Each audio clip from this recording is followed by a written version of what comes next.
नमस्कार, मैं हूं आर एस यादव और आप देख रहे हैं भवानी फाउंडेशन यूट्यूब चैनल। आइए स्टार्ट करते हैं आज का टॉपिक घन और घनाभ। घन और घनाभ के बारे में आपको विस्तृत जानकारी देंगे। घन और घनाभ दोनों त्रिविमीय आकृतियां हैं। कुछ आकृतियां द्विविमीय होती है और कुछ आकृतियां त्रिविमीय होती है। त्रिविमीय आकृतियां वे होती है जिनकी लंबाई और चौड़ाई के साथ में उनकी ऊंचाई भी होती है, मतलब मोटाई भी होती है।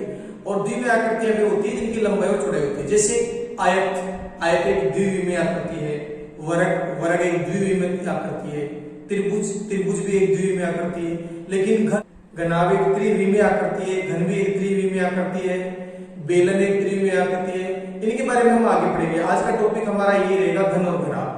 तो घन एक ऐसी आकृति है जिसमें तीन भुजाएं होती है, लंबाई चौड़ाई ऊंचाई। जैसे एक कमरा है तो उसकी यदि लंबाई और चौड़ाई और ऊंचाई तीनों यदि समान हो तो वो कमरा एक घर के आकार का होगा, और यदि उसकी लंबाई और चौड़ाई और ऊंचाई अलग अलग हो तो वह कमरा एक घनाभ के आकार होगा, वह कमरा एक घनाभ के आकार का होगा। यदि कमरा घन के आकार का है तो लंबाई चौड़ाई और ऊंचाई को लंबाई चौड़ाई और ऊंचाई नहीं कहेंगे, उन्हें सबको भुजा कहेंगे, क्योंकि वो तीनों समान है। तो 6 फलक होते हैं कमरे में, आपको पता है 6 दीवारें होती है, 4 चारों तरफ की दीवारें होती है और 2 छत और फर्श। तो 6 फलक हो गए घन और घनाभ में। तो घनाभ में जो 6 फलक होते हैं वो आयताकार होते हैं, और घन में जो 6 फलक होते हैं वो वर्गाकार होते हैं। तो एक वर्ग का क्षेत्रफल होता है भुजा स्क्वायर। तो 6 फलक है तो घन का संपूर्ण पृष्ठीय क्षेत्रफल हो जाएगा 6 भुजा स्क्वायर। तो सूत्र लिखते हैं हम, घन का संपूर्ण पृष्ठ या पृष्ठीय क्षेत्रफल 6 भुजा स्क्वायर, और घन का आयतन होता है भुजा। जिन आकृतियों का बॉटम और टॉप सेम हो तो उन आकृतियों का क्षेत्रफल, उन आकृतियों का आयतन निकालने का सूत्र है आधार का क्षेत्रफल गुणा ऊंचाई। आधार का क्षेत्रफल गुणा ऊंचाई कैसे?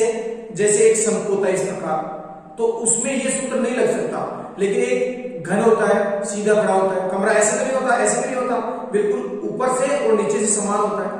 इसी प्रकार घनाभ है, बेलन है, तो इनमें आयतन का सूत्र पेंदे का क्षेत्रफल गुणा ऊंचाई, पेंदे का क्षेत्रफल गुणा ऊंचाई लगा सकते हैं सभी में। तो पेंदे का क्षेत्रफल घन क्या है? जिसका पेंदा वर्गाकार है, तो भुजा स्क्वायर और इंटू भुजा, तो इसलिए क्या हो गया? भुजा क्यूब। ठीक है, अब इस पर आधारित प्रश्न देखते हैं। प्रश्न नंबर 1, घन की भुजा 6 सेमी, क्षेत्रफल बताओ। घन का क्षेत्रफल, घन का क्षेत्रफल बराबर 6 भुजा स्क्वायर। हमारे को भुजा दे रखी है तो भुजा की जगह 6 लिख दिया, और ये स्क्वायर 6 गुणा 6 का स्क्वायर 6 गुणा 6 कितना हो गया? 216। और यहां सेमी इंटू सेमी, तो क्या हो जाएगा? Semi square 216 semi square. इस प्रकार घन का संपूर्ण पृष्ठीय क्षेत्रफल। इसका उल्टा क्वेश्चन भी पूछ सकते हैं, घन का संपूर्ण पृष्ठ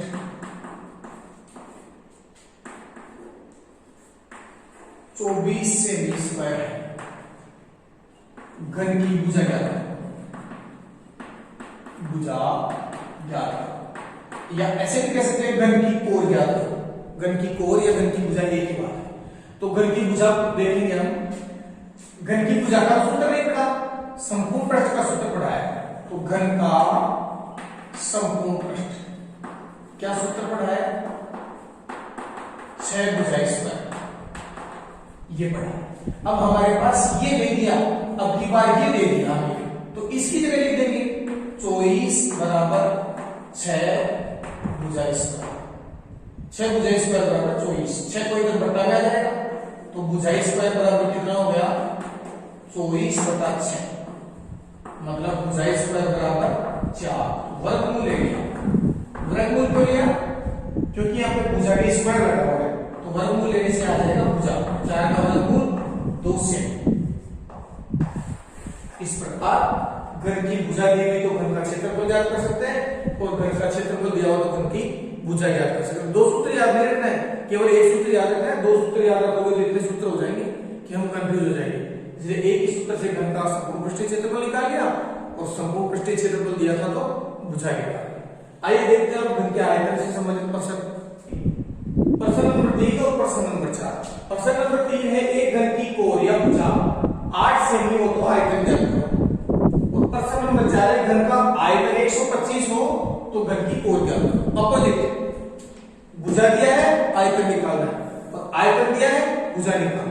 घन के आयतन का सूत्र पढ़ा है, हम जानते हैं कि घन का आयतन बराबर भुजा का। ये दिया है या ये दिया है, आपको क्या दिया है, भुजा 8 ये दिया, तो घन का आयतन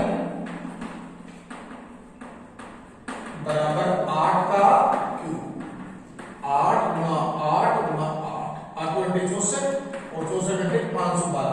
8 सेमी था, 8 सेमी का और सेमी, तो सेमी गुना सेमी गुना सेमी, इसलिए क्या हो जाता है सेमी की घात 512 सेमी। क्या आ गया घन का आयतन। इसमें भी हम जानते हैं कि घन का आयतन भुजा का, आपको ये दिया है ये दिया है, आयतन दिया है या भुजा दी है। यहां पर देखो क्या लिखा हुआ है, घन का आयतन 125 आयतन दिया आपको, तो ये दिया है, इसकी जगह क्या लिखा 125 बराबर भुजा क्यूब। अब भुजा निकाल के इसे क्यूब लगा हुआ है तो घनमूल लेंगे, अगर स्क्वायर लगा हुआ होता तो वर्गमूल लेते, घनमूल लेंगे। घनमूल तो आपको याद होंगे, तो भुजा है 125 का घनमूल 5 से आ गया। तो इस प्रकार घन का यदि आपको आयतन दिया है तो भुजा निकाल सकते हैं, क्षेत्रफल दिया है तो भुजा निकाल सकते हैं, और भुजा दी हुई है तो क्षेत्रफल निकाल सकते हैं, और भुजा दी हुई है तो आयतन निकाल सकते हैं। आइए एक मिक्स का प्रश्न देखते हैं जिसमें आयतन से क्षेत्रफल निकालते हैं या क्षेत्रफल से आयतन निकालते हैं। प्रश्न नंबर 5 में है घन का क्षेत्रफल दिया हुआ है और आयतन ज्ञात करना है, और प्रश्न नंबर 6 में घन का आयतन दिया है और क्षेत्रफल ज्ञात करना है। तो देखिए क्षेत्रफल का सूत्र होता है 6 भुजा स्क्वायर, लेकिन यहां पर भुजा नहीं है तो क्षेत्रफल का सूत्र नहीं लगाएंगे। क्षेत्रफल का सूत्र होता है 6 भुजा स्क्वायर और आयतन का सूत्र होता है भुजा क्यूब। हमें आयतन ज्ञात करना है लेकिन भुजा तो है ही नहीं, तो सबसे पहले जो दिया है उसको हल करेंगे। आपको क्या दिया है, क्षेत्रफल, तो क्षेत्रफल का सूत्र लगाएंगे। हम जानते हैं कि क्षेत्रफल इसका घन का क्षेत्रफल बराबर 6 भुजा स्क्वायर, ये घन का क्षेत्रफल। आपको ये दिया है ये दिया, क्षेत्रफल दिया 486 6 भुजा स्क्वायर। अब भुजा का मान निकालना तो 6 इधर घटा में आ जाएगा, 486/6 बराबर भुजा स्क्वायर, मतलब वर्गमूल ले लिया तो भुजा कितना आ गया, इसका मतलब कितना होता है 81 का वर्गमूल 9, ये भुजा आ गई।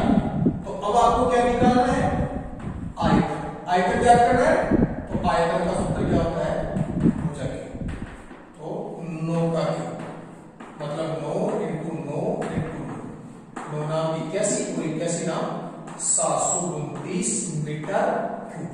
सेंटीमीटर में नहीं था, ये मीटर में था, तो आयतन के हिसाब से क्या लगता है, क्यूब लगता है। तो यह अब ये देखते आयतन दिया है और क्षेत्रफल ज्ञात करना है। क्षेत्रफल ज्ञात करना है तो क्षेत्रफल का सूत्र लगाएंगे, लेकिन क्षेत्रफल के सूत्र में भुजा कहां से आएंगे, तो इसलिए सबसे पहले आयतन का सूत्र लगाएंगे। तो घन का आयतन बराबर भुजा क्यूब, यही सूत्र बताया था, घन का आयतन भुजा क्यूब। अब यहां पर आयतन दिया आपको 343, मतलब ये दिया है 343 बराबर भुजा क्यूब, घनमूल लेंगे, घनमूल लिया तो भुजा कितनी आ गई, 7 का 49 343 तो 7 मीटर आ गई भुजा, 7 मीटर आ गई। तो क्या निकालना है, क्षेत्रफल। क्षेत्रफल कितना हो जाएगा, क्षेत्रफल बराबर 6 भुजा स्क्वायर, मतलब 6 × 7 का स्क्वायर 6 इंटू 49, 9 6 के 54, 6 चौका 24 और 5 29, 294 मीटर स्क्वायर। ये क्षेत्रफल और ये क्षेत्रफल से आयतन आ गया। उम्मीद है आप लोग निकाल सकते हैं इस प्रकार से। और अब आइए हम घन के बाद में घनाभ को करते हैं। अब देखते हैं घन के बाद में घनाभ। तो घनाभ का संपूर्ण पृष्ठीय क्षेत्रफल और घनाभ का आयतन। आयतन तो सीधा है पेंडे का क्षेत्रफल, घनाभ मतलब कमरा, कमरे की ये तो लंबाई हो जाएगी और ये चौड़ाई हो जाएगी। तो पेंडे का क्षेत्रफल हो गया लंबाई गुणा चौड़ाई, तो लंबाई गुणा चौड़ाई, ये हो गया पेंडे का क्षेत्रफल। मैंने सूत्र बताया था पेंडे का क्षेत्रफल गुणा ऊंचाई, तो इसके साथ में क्या लगा दूंगा, गुणा ऊंचाई। तो ये आयतन का सूत्र हो गया लंबाई गुणा चौड़ाई गुणा ऊंचाई। घन में क्या रहता, पेंडा वर्गाकार था, तो भुजा गुणा भुजा, पेंडे का क्षेत्रफल भुजा गुणा भुजा और ऊंचाई भी भुजा, तो इसलिए भुजा गुणा भुजा, इसलिए क्या हो गया भुजंग। यहां पर है लंबाई गुणा चौड़ाई पेंडे का क्षेत्रफल और इंटू गुणा करेंगे ऊंचाई से, तो लंबाई गुणा चौड़ाई गुणा ऊंचाई। अब संपूर्ण पृष्ठीय क्षेत्रफल विचार करें कमरे का। जैसे ये कमरा है, तो ये तो कमरे की हो गई लंबाई और ये कमरे की हो गई ऊंचाई और ये कमरे की हो गई चौड़ाई। तो इस दीवार का क्षेत्रफल हो गया लंबाई गुणा ऊंचाई और इसके सामने वाली दीवार का भी इसके बराबर होगा लंबाई गुणा ऊंचाई। तो इन दोनों दीवारों का क्या हो गया, 2 गुणा लंबाई गुणा ऊंचाई प्लस इस वाली दीवार का ये तो हो गई उसकी चौड़ाई और ये होगी इसकी ऊंचाई, चौड़ाई गुणा ऊंचाई, और इस वाली दीवार का भी चौड़ाई गुणा ऊंचाई, तो क्या हो गया 2 गुणा चौड़ाई गुणा ऊंचाई। और पेंडे का क्या होगा, लंबाई गुणा चौड़ाई, और छत का भी क्या होगा, लंबाई गुणा चौड़ाई। तो इन दोनों का हो गया प्लस 2 गुणा लंबाई गुणा चौड़ाई। तो क्या हो जाएगा, 2 को मैं ले लेंगे इसमें से भी और इसमें से 2 को मैं ले आया। पहले मैंने इसको लिख दिया लंबाई गुणा चौड़ाई प्लस 30 को लिख दिया चौड़ाई गुणा ऊंचाई प्लस 30 को लिख दिया ऊंचाई गुणा लंबाई। क्रम से लिख दिया ताकि याद करने में आसानी रहे। 2 कोष्टक लंबाई गुणा चौड़ाई प्लस चौड़ाई गुणा ऊंचाई प्लस ऊंचाई गुणा लंबाई। दोनों साथ दो साथ में आ गई, एक बार लंबाई चौड़ाई, दोबारा चौड़ाई ऊंचाई और तीसरा ऊंचाई गुणा लंबाई। तो ये घनाभ का संपूर्ण पृष्ठीय क्षेत्रफल और ये घनाभ का आयतन होगा।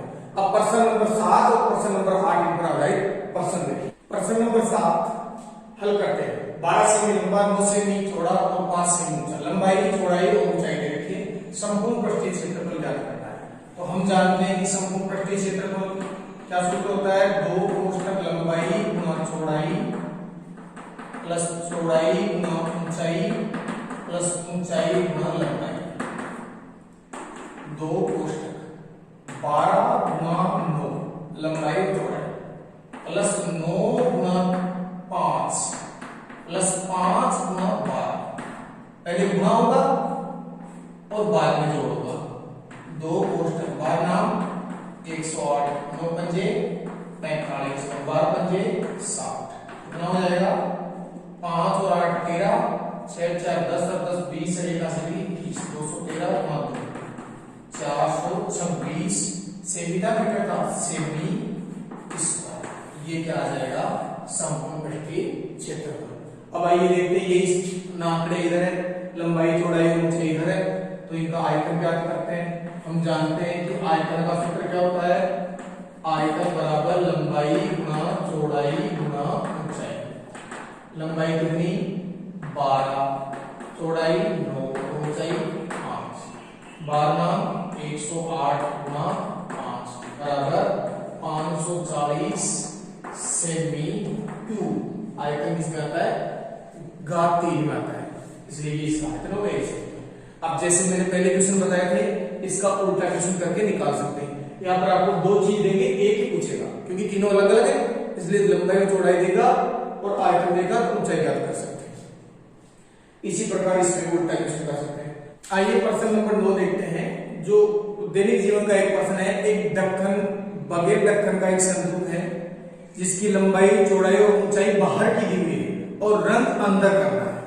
तो उसकी लकड़ी की मोटाई है 3 सेमी मोटी लकड़ी करना है। इसकी बाहर की लंबाई और ये चौड़ाई और ये ऊंचाई, अंदर की लंबाई, अंदर की ओर रन करना है तो नाप अंदर की चाहिए, तो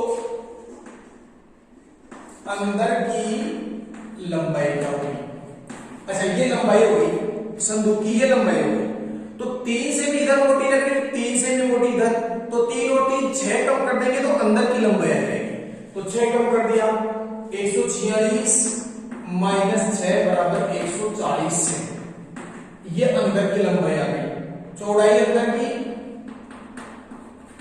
चौड़ाई ये हो गई तो 3 इधर की कम कर दी, 3 उधर की कम कर दी, तो 116 माइनस 6 बराबर 110 से ये अंदर की चौड़ाई आ गई।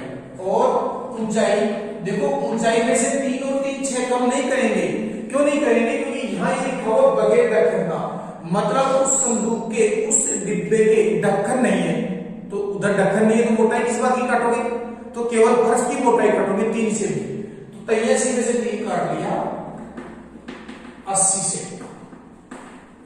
अगर ये ढक्कनदार होता तो इसमें भी से 6 घटाते, लेकिन ढक्कनदार नहीं, इसने 3 ही घटाए। ये इसकी अंदर की नाप है। अब रंग करने योग्य भाग का क्षेत्रफल,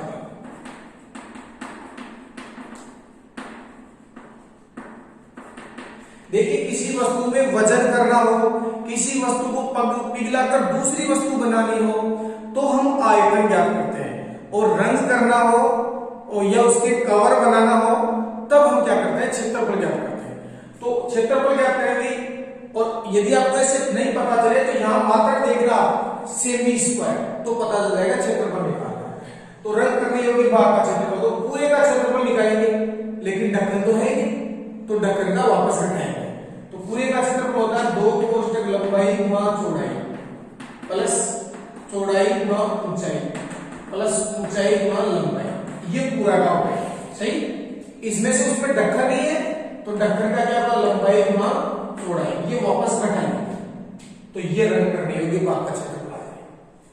2 कोष्ठक लंबाई 140 गुणा 110 प्लस 110 गुणा 80 प्लस 80 गुणा 140, ये तो संपूर्ण हो गया, माइनस लंबाई 140 इंटू 110, ये वापस घटाएंगे तो कितना हो जाएगा? 2 कोष्ठक गुणा करेंगे, 2 जीरो लगा दी, 44 हासिल की, 4 11 11 और 4 15 प्लस 8 88 और 2 जीरो, और 14 अंटे 112 और 2 जीरो,